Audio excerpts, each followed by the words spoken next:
अंदर से हार्ट निकाल लिया जाए और कहा जाए जियो, जी सकते हो? कभी नहीं। तो उमा संहिता शिव पुराण का हार्ट है, उसको तो निकाल दिया, उसको तो समझा ही नहीं हमने।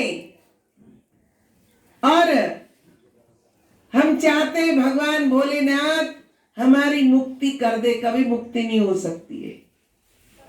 वो कल्याणकारी देवता है, वो मुक्ति का दाता है, पर कल्याण तब होगा जब उनके बताए हुए मार्ग पर हम चलेंगे, उस परम पिता परमात्मा का हम ध्यान करेंगे, तभी हमारा कल्याण होगा, तभी हमारी मुक्ति है। उसके बिना मुक्ति नहीं मिल सकती। तो सज्जनों, ये छोटी सी बात पर बहुत गहन है। अगर इस गहनता को आप वास्तव में समझ गए तो ये जीवन सफल हो जाएगा, इस संसार में आना सफल हो जाएगा। नहीं तो आए और गए, पशु पक्षी भी इस दुनिया में आए और वो भी चले जाते हैं। तभी तो ब्रह्मानंद संत कहते हैं, खाना पीना सो जाना ये सब काम है पशु समाना, क्यों देह मनुज की धारी, हरि भजन करो सुखकारी। सुनो सुनो बचन नर नारी, हरि भजन करो सुखकारी।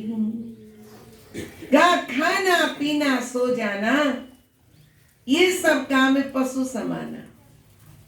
वो भी करते हैं और हम भी करते हैं। गुजरात में सूरत में हमारे आश्रम का फ्लैट लिया हुआ है। तो एक बार बहुत दिन के बाद में वहां गई, तो वहां मैंने देखा कबूतर ने अपना घोंसला बना दिया। अब उसमें छोटे छोटे बच्चे थे। तो वही मेरा आसन था, वहां बैठे बैठे मैं एक दिन देख रही थी, उसकी माँ, बच्चों की माँ बाहर जाती है, दाने अपनी चोंच में भर के लाती है और धीरे धीरे उसको खिलाती है, धीरे धीरे खिलाती है। मैंने कहा देखो इसको भी कितनी अक्ल है।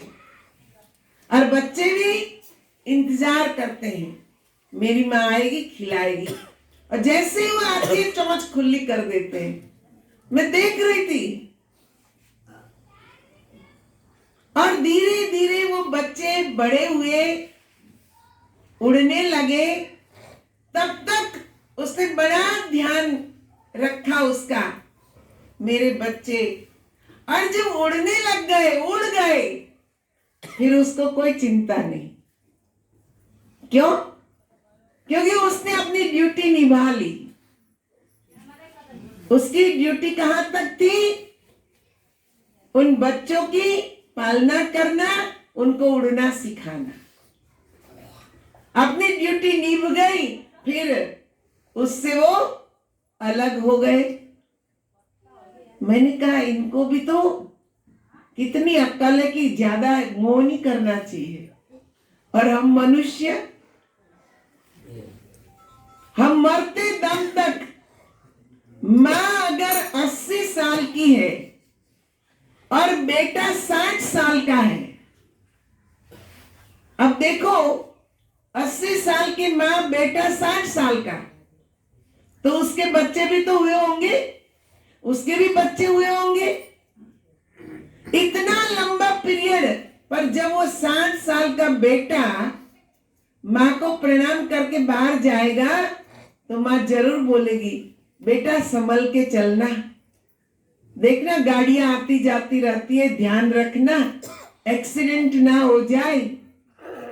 और जब तक बेटा वापस नहीं आता है तब तक वो रास्ता देखती रहती है, आया कि नहीं आया, आया कि नहीं आया। बताओ कितनी माया है।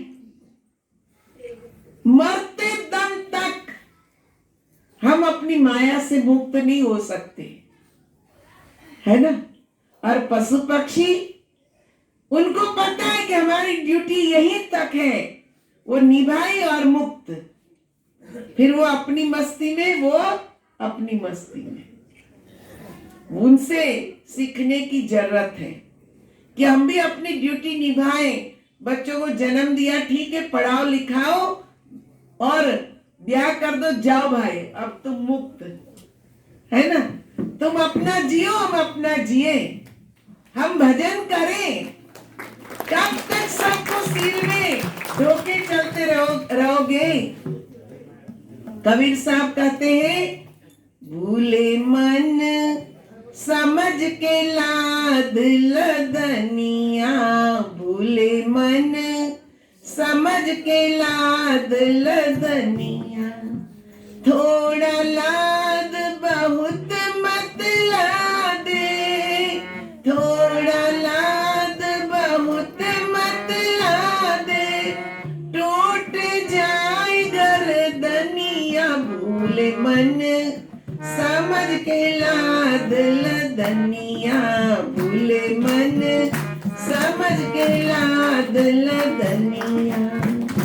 प्यास हो तो पानी पी ले, प्यास हो तो पानी पी ले, आगे हाटन पनिया, भूले मन समझ के लाद लदनिया, भूले मन समझ के लाद लदनिया। भूखा हो तो भोजन पाले, भूखा हो तो भोजन पाले, आगे आटन बनिया, भूले मन समझ के लाद लदनिया, भूले मन समझ के लाद लदनिया।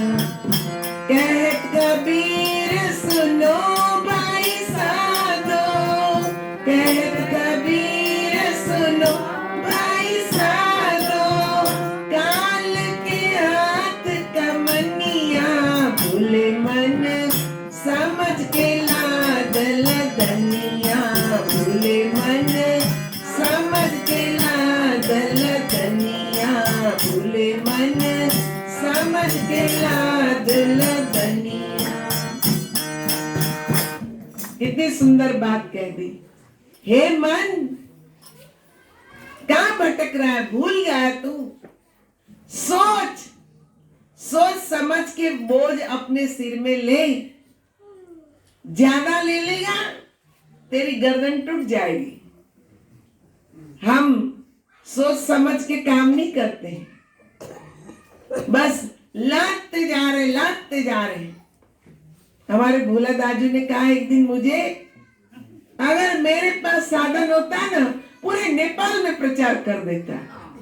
मैंने कहा उतना ही करो जितना संभाल सकते हो, ज्यादा दौड़ने की जरूरत नहीं है, जितना संभल जाए उतना ही करना चाहिए।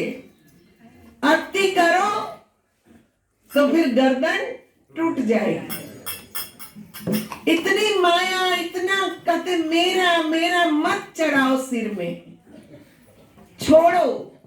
सबको अपने अपने भाग्य का मिलके ही रहता है। हर बच्चा जन्म लेके आता है, अपना भाग्य साथ लेके आता है, और उसके भाग्य का उसको मिलता ही है। हम कौन होते हैं उनको खिलाने पिलाने वाले? अरे परम पिता परमात्मा बड़ा दयालु है, वो सबको देता है।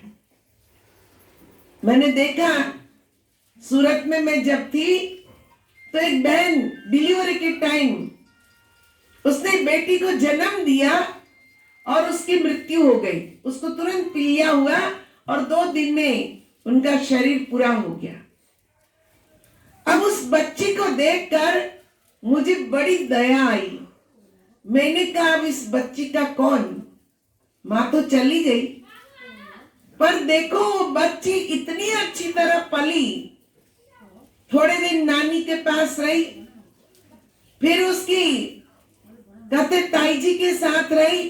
आज वो बच्ची 10-11 साल की हो गई और जब मैं मिली उसको, इतनी प्यारी बच्ची, इतनी अच्छी बातें करे, इतना अच्छा पढ़ रही है, अपने पापा का ध्यान रखती है। मैंने कहा देखो ये है, माँ मर गई पर बच्ची पल गई। और हम कहते मेरे बिना मेरी बेटी का क्या होगा, मेरे बेटे का क्या होगा। अरे क्या होगा, चिंता करने वाला भगवान है, वो सबकी कर रहा है चिंता। किसको कैसे पालना उसको पता है, पर सारा बोझ हम अपने ऊपर ले लेते, फिर तो गर्दन टूटनी है, चिंता तो रहनी है। उस चिंता से आप मुक्त हो नहीं पाओगे।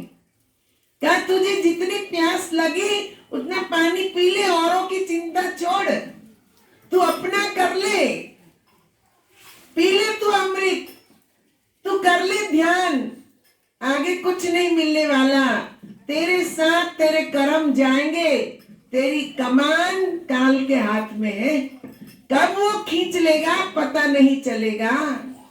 इसलिए आया है इस संसार में तो भजन, कुछ भजन ध्यान कर ले, कुछ ईश्वर को याद कर ले, उसको जान ले। उसको जान लिया, समझ लिया तो समझ लो कि हमारा ये मानव जीवन पाना, इस संसार में आना सब सफल हो जाएगा। पर अगर हमने सोचा ही नहीं इस विषय में, तो कबीर साहब कहते हैं बिना विचारे जो करे सो पाछे पछताए, काम बिगाड़े आपने और जग में होत हंसाए। छोटी सी कहानी मुझे याद आती है कि एक बार आपके नेपाल के दूर गांव से एक व्यक्ति इंडिया पहुंचा, दिल्ली पहुंच गया।